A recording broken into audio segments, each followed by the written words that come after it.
नमस्कार साथियों, DMB coaching classes के इस बृहद प्लेटफॉर्म पर आप सभी का हार्दिक अभिनंदन करता हूं। मैं आपका दोस्त, आपका मित्र महेंद्र खरेड़ा।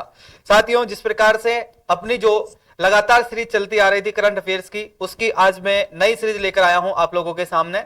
तो देखिएगा, 2 लाइनों से मैं आज की क्लास की शुरुआत करना चाहता हूं।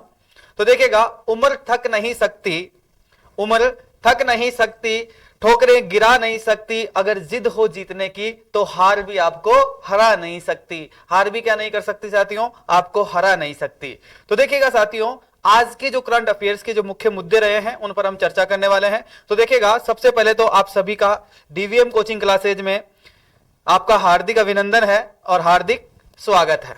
देखिएगा साथियों, सबसे पहला टॉपिक आपका रहा है महानरेगा योजना के तहत क्रियान्वयन तकनीकी नवाचार, यानी कि महानरेगा योजना जो है वो क्या है। आप सभी को पता है कि जिस प्रकार से महानरेगा योजना जो है काफी समय पहले प्रारंभ हुई थी, जिस प्रकार से आप लोगों को पता होगा, ठीक है। तो 2005 के लगभग इसका प्रारंभ हुआ था। उसके बारे में आज संपूर्ण जानकारी प्राप्त करेंगे। ये हाल ही में जो है चर्चा में क्यों आई है उसके बारे में भी हम चर्चा करने वाले हैं। तो देखिएगा, सबसे पहले हम जिन जिन टॉपिक्स पर हम अध्ययन करने वाले हैं उनके बारे में जान लेते हैं। आज हम किन किन के बारे में जानने वाले हैं। तो सबसे पहले देखिएगा, आधार भुगतान के बारे में हम जानने वाले हैं। महात्मा गांधी राष्ट्रीय ग्रामीण रोजगार गारंटी अधिनियम के बारे में हम जानने वाले हैं, ठीक है। राष्ट्रीय इलेक्ट्रॉनिक निधि प्रबंधन प्रणाली के बारे में हम जानेंगे। मनरेगा योजना के बारे में हम जानेंगे। सरकारी नीतियां और हस्तक्षेप क्या है, इनके बारे में हम चर्चा करने वाले हैं, ठीक है। चलिएगा, आज हाल ही में जो है यानी कि मनरेगा योजना जो है चर्चा में क्यों आई है इसके बारे में जान लेते हैं। चलिए, तो देखिएगा, सबसे पहले हम इसके बारे में जानते हैं कि चर्चा में क्यों है हाल ही में। तो देखिएगा, ग्रामीण विकास मंत्रालय ने भारत के कमजोर वर्ग को कल्याणकारी लाभों से वंचित करने तथा महात्मा गांधी राष्ट्रीय ग्रामीण रोजगार गारंटी अधिनियम यानी कि मनरेगा के तहत मजदूर भुगतान में देरी के लिए जो प्रौद्योगिक विशेष रूप से आधार का उपयोग से संबंधित चिंताओं का उत्तर दिया है।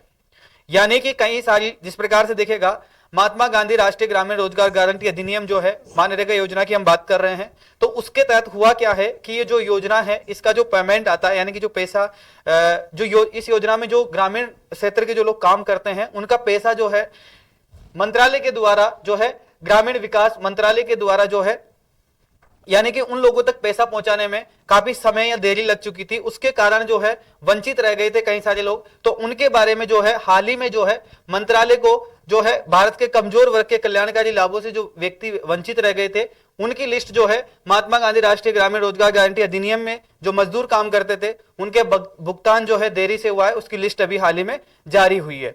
तो उसके बारे में हम चर्चा करेंगे कि ये क्यों देरी हुई है और किस प्रकार से रहा है इसके आगे बारे में। तो इसके बारे में हम विश्लेषण करेंगे आगे। तो देखिएगा, ये चिंता के संदर्भ में मंत्रालय ने जो है मनरेगा की योजना के तहत कई तकनीकी नवाचारों पर प्रकाश डाला है, जिसका उद्देश्य इसे क्रियान्वयन और पारदर्शिता और दक्षता बढ़ाना है। मनरेगा योजना क्या है? सबसे पहले इसका सामान्य परिचय के बारे में हम चर्चा कर लेते हैं। देखिएगा, वर्ष 2005 में ग्रामीण विकास मंत्रालय द्वारा शुरू की गई ये योजना विश्व की सबसे बड़ी रोजगार गारंटी कार्यक्रम में से एक है। ये योजना किसी भी ग्रामीण परिवार के वयस्क सदस्य के लिए प्रत्येक वित्तीय वर्ष में 100 दिन का रोजगार जो है निश्चित करवाती है, ठीक है। इसकी जो गारंटी प्रदान करती है यानी कि 100 दिन का रोजगार देने में गारंटी प्रदान करती है। इस योजना के द्वारा प्रतिभागी जो है वैधानिक न्यूनतम वेतन जो है अर्जित करने हेतु सार्वजनिक परियोजनाओं के संबंध में अकुशल शारीरिक कार्य संबंधित रोजगार के नियोजित किए जाते हैं। यानी कि किसी भी प्रकार का जो कार्य है जिसे शारीरिक दक्षता या शारीरिक श्रम आप बोल सकते हैं, तो इस प्रकार का कोई भी कार्य करता है जिसके अंदर किसके अंदर यानी कि अकुशल शारीरिक कार्य, जिस प्रकार से देखेगा सार्वजनिक परियोजनाओं के अंतर्गत, यानी कि सार्वजनिक जिस प्रकार से किसी भी प्रकार से जो कार्य होता है, जिस प्रकार से ग्रामीण गांव के अंदर जो है नालियों का काम चलता है, ठीक है, या फिर वहां पर जो मनरेगा का काम चलता है, ठीक है, तो कई बार तालाबों का निर्माण होता है। तो इनके अंदर जो काम करता है, शारीरिक रूप से जो मेहनत करता है, यानी कि वो 100 दिन का रोजगार उनको प्रदान किया जाता है, उसको भुगतान किया जाता है सरकार के द्वारा, ठीक है। चलेगा, तो मनरेगा की वर्तमान समय में स्थिति किस प्रकार से है? तो देखिएगा साथियों, सबसे पहले इसमें हमारे एग्जाम की दृष्टि से 2 क्वेश्चन यहां से निकल कर आया हमारे सामने। पहला क्वेश्चन आपका है जिस प्रकार से देखिए, किस योजना का प्रारंभ कब किया गया? तो वर्ष 2005 में किया गया। किसके द्वारा किया गया था? तो ग्रामीण विकास मंत्रालय द्वारा इसकी शुरुआत की गई थी। विश्व की सबसे बड़ी रोजगार गारंटी कार्यक्रम के तहत जो है इसको माना जाता है कि विश्व की जो है सबसे बड़ा रोजगार गारंटी कार्यक्रम में से एक कार्यक्रम है भारत के लिए, ठीक है। कौन सा है? तो वो है आपका मनरेगा योजना। किसके द्वारा संचालित किया जाता है साथियों? ग्रामीण विकास मंत्रालय के द्वारा। ठीक है, चलिएगा। प्रत्येक वर्ष कितने दिन का कार्यक्रम, यानी कि 100 दिन का रोजगार प्रदान करता है। कितने दिन का? 100 दिन का रोजगार प्रदान करता है। ठीक है, इसके बाद में देखिएगा मनरेगा की वर्तमान स्थिति किस प्रकार से रही है, इसके ऊपर हम चर्चा कर लेते हैं। तो वर्तमान समय में इसकी स्थिति इस प्रकार से देखिएगा। इसके तहत वर्तमान में 14.32 करोड़ जॉब कार्ड पंजीकृत किए गए हैं। कितने? 14.32 करोड़ जॉब कार्ड पंजीकृत किए गए हैं, जिनमें से 68.22% सक्रिय जॉब कार्ड है तथा इसमें से कुल जो है 25.25 करोड़ श्रमिक जो है पंजीकृत है, जिनमें से 56.83% सक्रिय श्रमिक है। यानी कि इतने प्रतिशत जो लोग हैं, कितने यानी कि पंजीकृत किए गए हैं इसमें से, जो कि 25.25 करोड़ श्रमिक तो क्या किए गए? पंजीकृत किए गए हैं। और इनमें से कितने प्रतिशत लोग काम करते हैं? तो देखिएगा सक्रिय जो श्रमिक माने गए हैं वो 56.83% लोग हैं। ठीक है, इसके बाद में देखिएगा इसकी क्रियान्वयन तकनीकी का जो नवाचार है वो किस प्रकार से रहा है। इसके अंदर देखिएगा आधार एकीकरण, यानी कि एक टॉपिक है इसमें आधार एकीकरण। तो आधार एकीकरण क्या है इसके बारे में जान लेते हैं एक बार। इसके तहत देखिएगा वास्तविक लाभार्थियों को डुप्लीकेशन तथा प्रमाणीकरण के लिए निरंतर आधार सीडिंग यानी कि आधार संख्या को प्राथमिक बैंक खाता संख्या से जोड़ने की जाती है।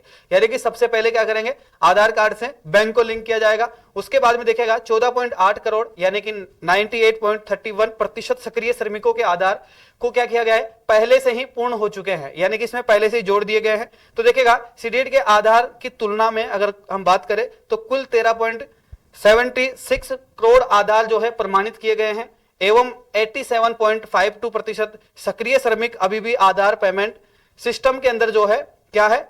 पात्र है। कितने प्रतिशत बताया गया है? 13.76 करोड़ को प्रमाणित किया गया है एवं 80.52% को अभी भी सक्रिय श्रमिक अभी भी आधार से क्या किया जा सकता है?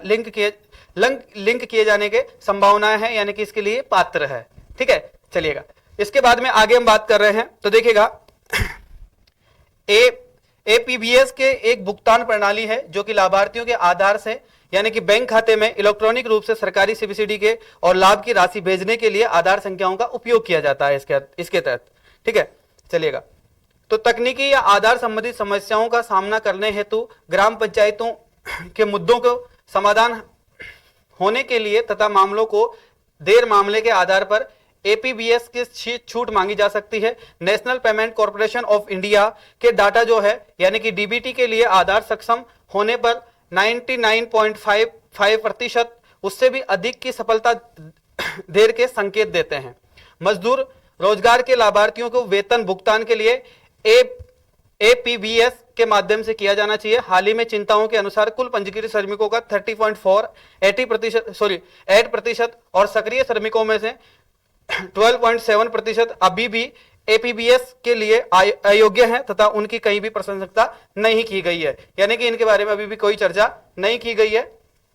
तो देखिएगा क्योंकि एपीबीएस जो है केवल तब लागू होता है जब कोई भी पंजीकृत लाभार्थी मजदूर रोजगार के अंतर्गत आता है, यानी कि 100 दिन का कार्य पूरा करता है, तभी इसको लागू किया जाता है। राष्ट्रीय इलेक्ट्रॉनिक फंड प्रबंधन प्रणाली, ठीक है, लाभार्थियों को सीधे वेतन भुगतान करने के लिए वित्तीय वर्ष 2016-17 में NEFMS के द्वारा पेश की गई थी, जिसमें से 99% से अधिक वेतन भुगतान सीधे लाभार्थियों के बैंक डाकघर खाते में जमा किया जाता था। क्या किया जाता था? पहले जमा किया जाता था। NMS के माध्यम से जो रियल टाइम निगरानी रखी गई थी, उसमें देखिएगा राष्ट्रीय मोबाइल मॉनिटरिंग सिस्टम लागू किया गया था, जिसके कार्यस्थली पर भी लाभार्थी को रियल टाइम उपस्थित होने का कैप्चर करता था पहले। ठीक है, इसके बाद में दूसरा, लाभार्थी और नागरिक को जो है पारदर्शिता बढ़ाने हेतु कार्यकर्ताओं की उपस्थिति का सत्यापन कर सकते थे। पहले सत्यापन भी हुआ करता था। दूसरा, इसके अंदर एक ऑप्शन रखा गया था जिसमें रियल टाइम उपस्थिति, जिसमें से वो लाभार्थी के कार्यस्थल जहां पर वो कार्य कर रहा है उसकी फोटो होती थी, जहां पर उसको कैप्चर किया जाता था फोटो को कि इस व्यक्ति ने ये काम किया है।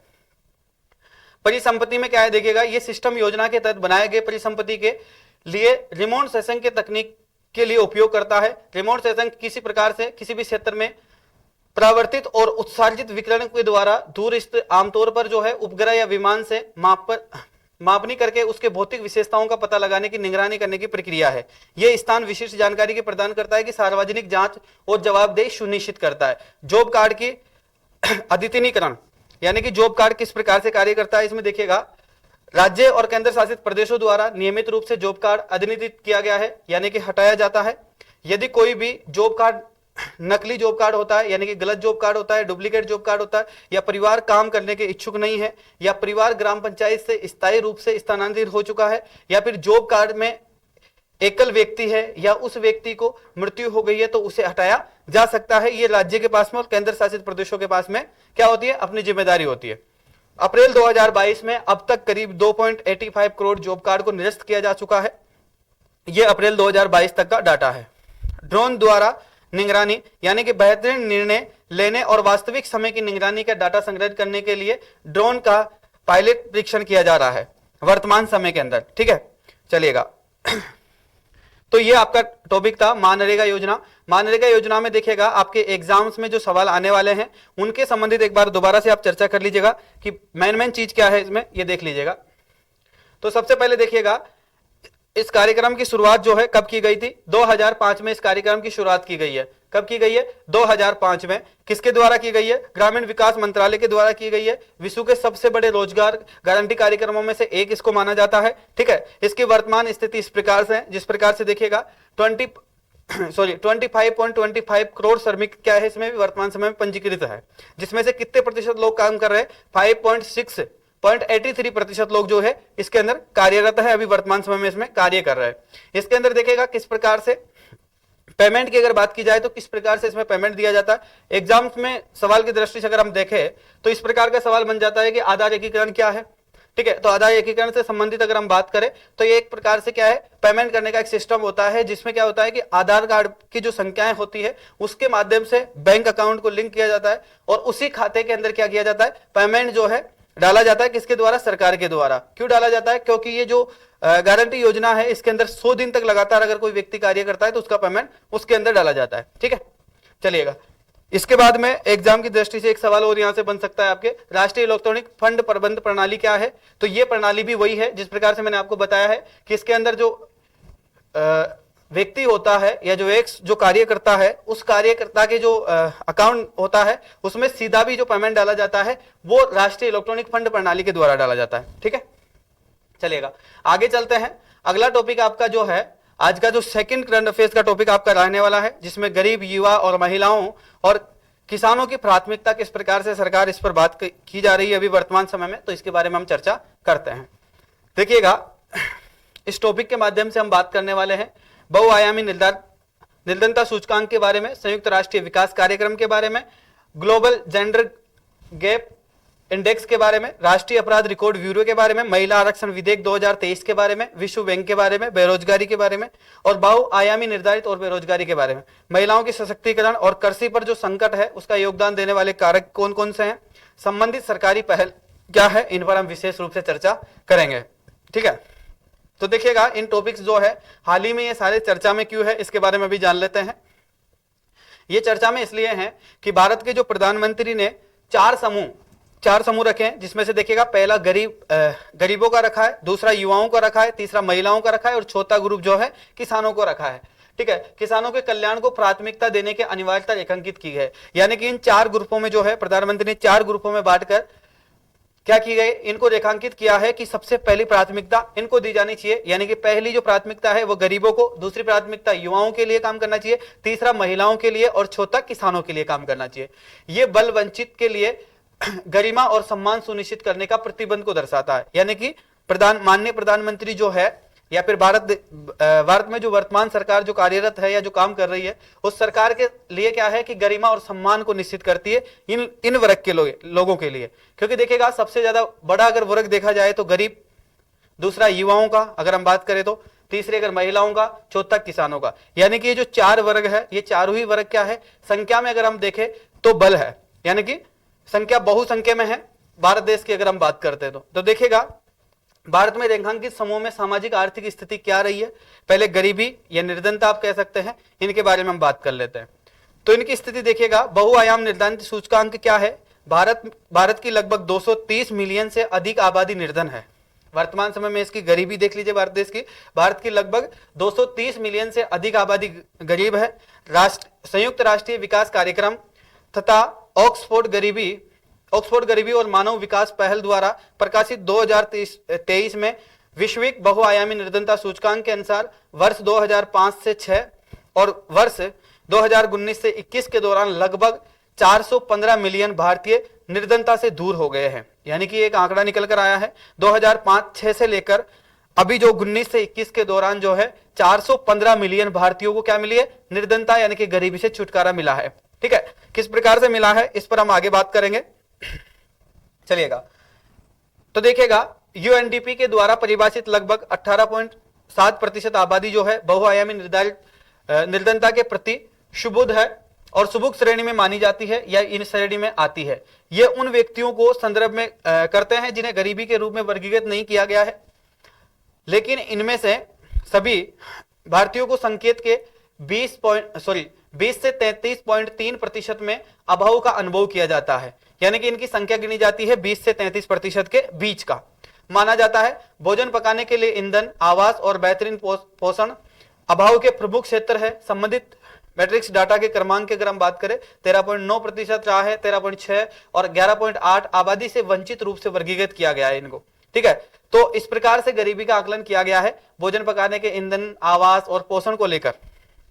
ठीक है, जिस प्रकार से आप ये देख रहे हैं, सबसे पहला कुकिंग की फूल की बात करें यानी कि भोजन पकाने का जो ईंधन होता है उनकी हम बात कर रहे हैं। ठीक है, नेचुरल की बात करें, हाउसिंग की बात करें, ठीक है, ईयर ऑफ स्कूलिंग्स की बात करें, ठीक है, स्कूल अटेंडेंस की बात करें, ठीक है, ड्रिंक वाटर की बात करें और इलेक्ट्रिसिटी की बात करें। इसके बाद में चिल्ड्रन जो बच्चे हैं यानी कि उनके बच्चों के बारे में बात करें तो इसके आधार पर एक आंकड़े निकल कर आते हैं। ठीक है, तो यह है गरीबी को मापने के आंकड़े। इसके बाद में हम आगे बात करेंगे बेरोजगारी पर। बेरोजगारी के बारे में अगर हम बात करते हैं तो देखिएगा बेरोजगारी का जो डाटा निकल कर आता है अक्टूबर 2023 में भारत की बेरोजगारी दर 2 वर्ष में उच्चतम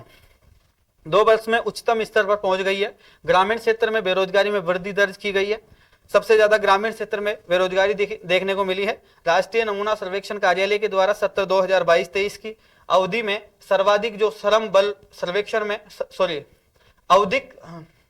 आवधिक श्रम बल सर्वेक्षण के द्वारा 2017-18 में तुलना में ग्रामीण क्षेत्र में बेरोजगारी में जो है 5.3% से 2.4% और शहरी क्षेत्रों में जो है 7.7% से लेकर 5.4% की कमी देखी गई है।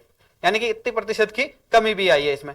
कुल नियोजित जनसंख्या में स्वरोजगार वाले व्यक्तियों का अनुपात वर्ष 2018-19 में 52% से बढ़कर 2022-23 में 57% हो गया है। स्वरोजगार में विभिन्न गतिविधियां शामिल की गई है, जिसमें से चाय की दुकान चलाने वाला, कृषि कार्य करने वाला, घरेलू उद्योग चलाने वाला, ठीक है, चिकित्सा के अभ्यास करने वाला। इसके बाद में किसी भी प्रकार की आर्थिक गतिविधि के अंतर्गत जो कार्य कर रहा है उस व्यक्ति को इसमें रखा गया है। स्वरोजगार स्तर का अधिक होना यानी कि अन्य विकल्प के रूप में कमी को इंगित करता है। इसी प्रकार से लोगों को अल्प भुगतान वाली व्यवसाय भी इसमें जोड़ रखे हैं। अमूमन प्रत्येक व्यक्ति जो है यानी कि निम्न आयु वाले देशों में स्वरोजगार आबादी का अनुपात में अधिक होता है। ठीक है, इसके बाद में देखिएगा ये आपका बेरोजगारी का डाटा मैंने आपको बताया। इससे पहले जो है गरीबी पर हम बात कर रहे थे। ठीक है, एक बार हम एग्जाम की दृष्टि से इन टॉपिक्स को देख लेते हैं।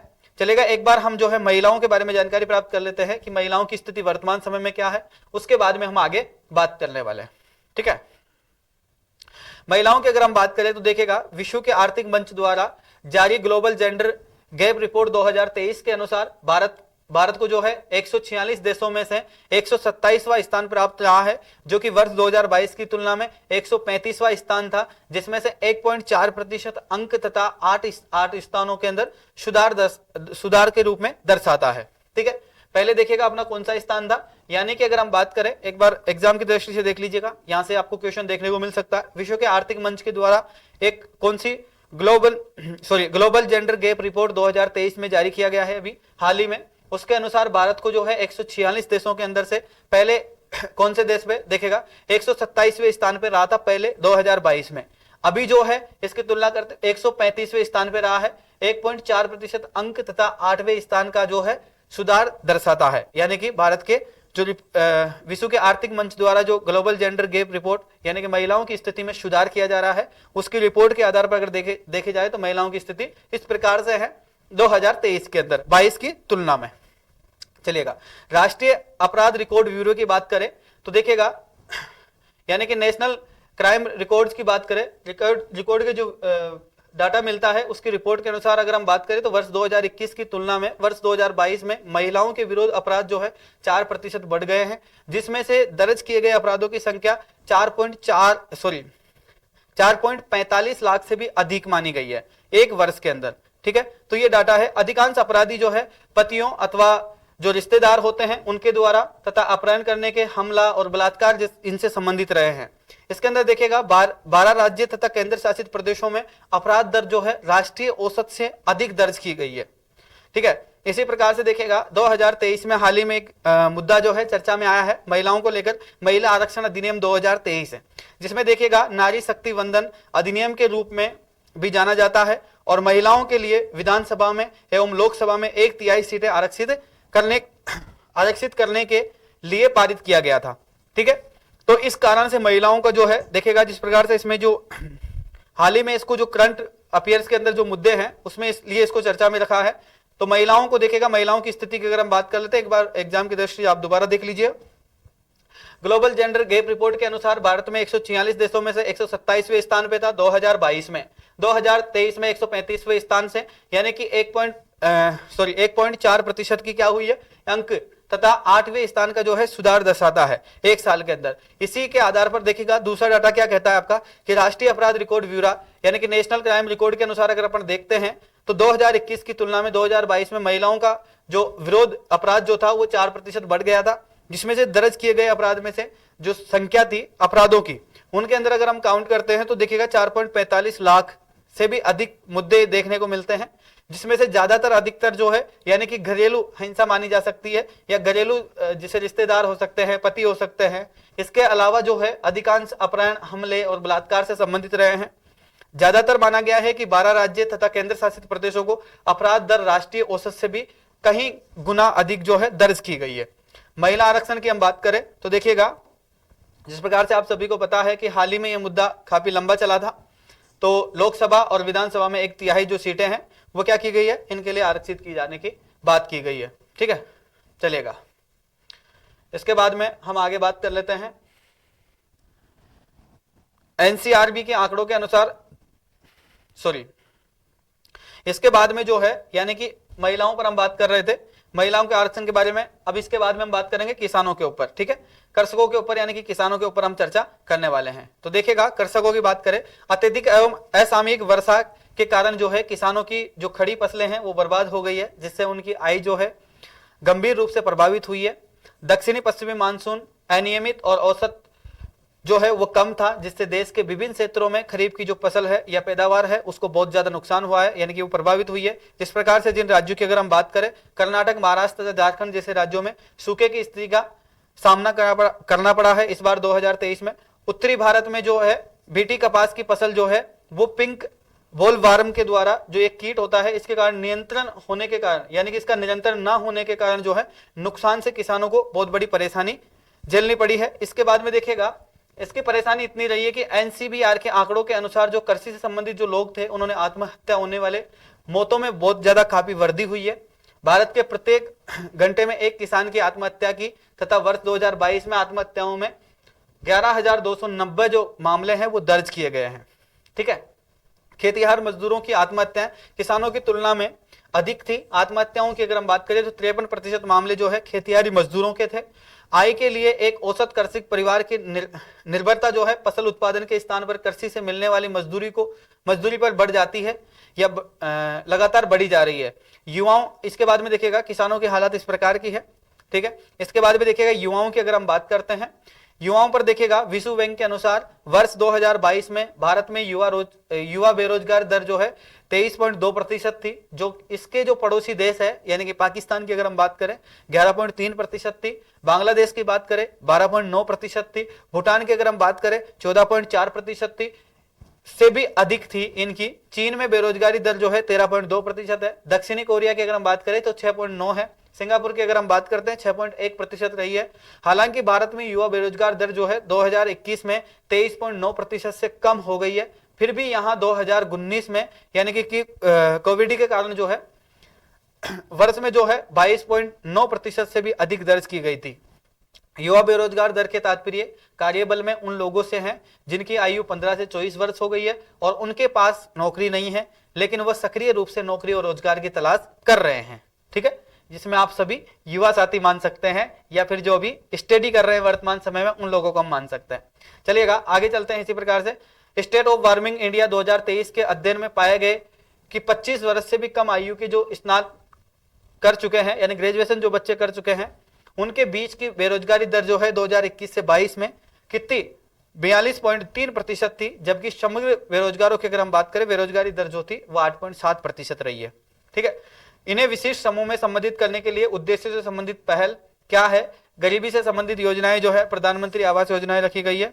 इसके बाद में दूसरी महात्मा गांधी राष्ट्रीय ग्रामीण रोजगार गारंटी अधिनियम रखा गया है 2005 के तहत जो प्रारंभ किया गया है। इसके बाद में देखिएगा दीनदयाल योजना राष्ट्रीय ग्रामीण आजीविका मिशन चलाया गया है। प्रधानमंत्री कौशल विकास योजना प्रारंभ की गई है। प्रधानमंत्री जनधन योजना प्रारंभ की गई है।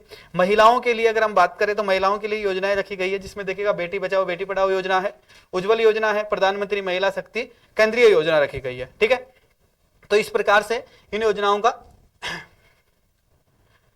चलेगा। इसके बाद में देखिएगा वन स्टॉप सेंटर की बात की गई है। कार्यस्थल पर महिलाओं का यौन उत्पीड़न यानी कि इसको रोकथाम के लिए जो अधिनियम पारित किया गया है 2013 में यौन अपराध से बच्चियों को संरक्षण करने के लिए 2012 में एक नियम पारित किया गया है। उसके बाद में नारी शक्ति पुरस्कार, महिला पुलिस स्वयंसेवक, महिला शक्ति केंद्र, किसानों से संबंधित जो योजनाएं रखी गई है उनके अंदर देखिएगा प्रधानमंत्री किसान सम्मान निधि जो कि हमने कल की क्लास में पढ़ा था, कृषि अवसंरचना निधि, किसान क्रेडिट कार्ड, परंपरागत जो कृषियां हैं उसको विकास योजनाएं, राष्ट्रीय कृषि विकास योजनाएं रखी गई है। युवाओं के लिए जो बेरोजगारी से छुटकारा पाने का जो अवसर दिया गया है वो इस प्रकार से दिया गया है। देखिएगा प्रधानमंत्री कौशल विकास योजना, युवा लेखकों की सलाह देने के लिए युवा प्रधानमंत्री योजना, संकेत बाल विकास योजना। इसके बाद में राष्ट्रीय युवा नीति 2014 में प्रारंभ की गई थी। राष्ट्रीय कौशल विकास निगम प्रारंभ किया गया, राष्ट्रीय युवा सशक्तिकरण कार्यक्रम योजना प्रारंभ की गई है। तो आज की क्लास का भी यही हम खात्मा करने वाले हैं।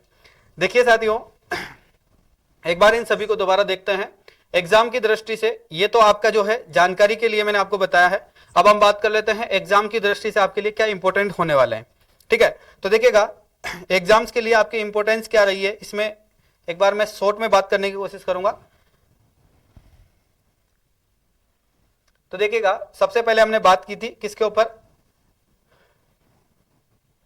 गरीबी, युवा, महिलाएं और किसानों को प्राथमिकता देने का कारण क्या रहा है। तो देखिएगा इसमें जो है प्रधानमंत्री ने हाल ही में जिस प्रकार से मैंने बताया कि 4 समूहों के अंदर जो है माननीय प्रधानमंत्री ने क्या किया है, 4 भागों में बांटा है।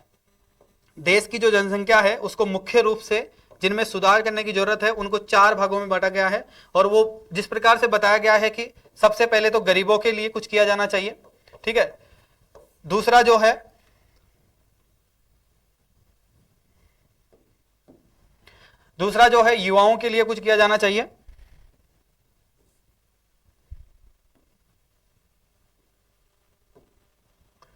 दूसरा क्या रखा गया है, युवाओं के लिए रखा गया है। और तीसरा जो है महिलाओं की स्थिति सुधारने के लिए किया गया है। ठीक है, और इसके बाद में जो महिलाओं के लिए, ठीक है, और चौथा जो रखा गया है किसानों के लिए, यानी कि ये मुख्य भूमिका में रहते हैं। किसके लिए, अगर हम भारत देश की अगर बात करते हैं तो देखिएगा 4 ही वर्ग ऐसे बांटे गए हैं। हाल ही में प्रधानमंत्री जी ने इस पर ध्यान दिया है, बाकी काफी समय पहले जो है इस पर ध्यान देना चाहिए था, क्योंकि यही जो है अहम, अगर हम भारत देश की बात करें या फिर हमारे देश की अगर हम चर्चा करते हैं या फिर विश्व स्तर की भी अगर हम चर्चा करते हैं तो सबसे जो प्राथमिकता में रखे जाने वाले हैं उनमें सबसे पहले गरीबों पर, उसके बाद में युवाओं पर ध्यान दिया जाना चाहिए, तीसरा महिलाओं पर और चौथा किसानों पर।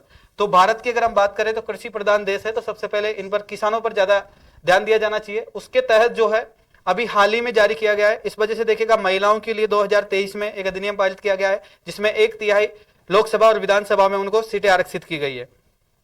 किसानों के लिए विभिन्न योजनाएं प्रारंभ की गई है। ठीक है, युवाओं के लिए जो है बेरोजगारी से मुक्ति पाने के लिए बहुत सारी योजनाएं प्रारंभ की गई है। महिलाओं के लिए, किसानों के लिए भी की गई है। जिस प्रकार से किसानों को जो है, जिस प्रकार से बहुत सारी योजनाओं के बारे में हमने अभी चर्चा की है हाल ही में, एक बार दोबारा से उस योजनाओं को आप लोग देख लीजिएगा, क्योंकि आपके एग्जाम की दृष्टि से बहुत इंपॉर्टेंट होने वाली है ये सारी योजनाएं।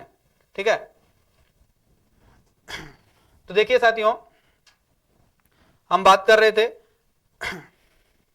गरीबों से संबंधित योजनाओं की अगर हम बात करें, प्रधानमंत्री आवास योजना प्रारंभ की गई है। महात्मा गांधी राष्ट्रीय ग्रामीण रोजगार गारंटी अधिनियम के बारे में 2005, जिसके बारे में हाल ही में हमने पढ़ा है, ठीक है। दीनदयाल अंत्योदय योजना के द्वारा यानी कि राष्ट्रीय ग्रामीण आजीविका मिशन प्रारंभ किया गया है। प्रधानमंत्री कौशल विकास योजना प्रारंभ की गई है किसानों के लिए, ठीक है, सॉरी गरीबों के लिए। प्रधानमंत्री जनधन योजना प्रारंभ की गई थी, किसके लिए? गरीबों के लिए। तो ये कितनी योजनाएं हो गई? ये आपकी 5 योजनाएं हो गई जो किन के लिए प्रारंभ की गई थी? गरीबों के लिए प्रारंभ की गई है, ठीक है। प्रधानमंत्री आवास योजना, महात्मा गांधी राष्ट्रीय ग्रामीण, दीनदयाल अंत्योदय योजना, प्रधानमंत्री कौशल विकास योजना और प्रधानमंत्री जनधन योजना। इसके बाद में महिलाओं के लिए बेटी बचाओ बेटी पढ़ाओ, उज्जवल योजना, प्रधानमंत्री महिला शक्ति केंद्र, किसान से इसके बाद में देखिएगा किसानों से संबंधित कई सारी योजनाएं प्रारंभ की गई है, जिसके अंदर देखिएगा प्रधानमंत्री किसान सम्मान निधि, कृषि अवसंरचना निधि, किसान क्रेडिट निधि, पारंपरिक कृषि विकास योजना, राष्ट्रीय कृषि विकास योजनाएं, ठीक है। इसके बाद में युवाओं के लिए प्रधानमंत्री कौशल, युवा लेखकों की जो सलाह देने के लिए युवाओं को प्रधानमंत्री योजना, और इसके बाद में देखिएगा बाल विकास योजना, राष्ट्रीय सेवा नीति 2014 के द्वारा प्रारंभ की गई है, राष्ट्रीय कौशल विकास नियम, राष्ट्रीय युवा सशक्तिकरण कार्यक्रम योजना, ठीक है। तो इस प्रकार से विभिन्न योजनाएं प्रारंभ की गई है, किसके द्वारा? केंद्र सरकार के द्वारा। चलिएगा, तो आज की क्लास का हम यहीं पर खात्मा करते हैं। और आज की क्लास का जो कोड है, जो विद्यार्थी लास्ट अंतिम समय तक जो देख रहे हैं, आज की क्लास का कोड होने वाला है 03। जो भी विद्यार्थी कमेंट करेगा वो अपने नाम के साथ में 03 कोड जो है कमेंट करें, ताकि मुझे पता रहे कि आपने अंतिम जो है क्लास के अंतिम छोर तक आप लोगों ने क्लास ज्वाइन की है। चलिएगा, फिर हम अगली क्लास में मिलेंगे। तब तक के लिए मैं आप सभी से विदा चाहूंगा, और तब तक के लिए जय हिंद, जय भारत, वंदे मातरम। मिलते हैं अगली क्लास में, तब तक के लिए थैंक यू और धन्यवाद। जो नए साथी जुड़े हैं उनसे मैं निवेदन करूंगा कि चैनल सब्सक्राइब करें और चैनल को आगे अपने साथियों के साथ में शेयर करें, ताकि हमारे सदस्यों की संख्या जैसे ही बढ़ती है जिस प्रकार से, उसके बाद में हम जो है सुबह लाइव क्लास में जुड़कर हम सब एक साथ लाइव पढ़े, और जल्दी ही आपको जो है क्वेश्चन आंसर भी सोल्व करवाऊं मैं करंट अफेयर से संबंधित, ठीक है। तो आप लोगों की जो जिम्मेदारी बनती है वो क्लास को शेयर करने की बनती है, और आपसे विशेष आग्रह है कि क्लास को शेयर करें, और आप नए जुड़े हैं तो चैनल को सब्सक्राइब करें, ठीक है। तो जय हिंद, जय भारत, वंदे मातरम। मिलते हैं अगली क्लास में, तब तक के लिए थैंक यू, शुक्रिया, धन्यवाद।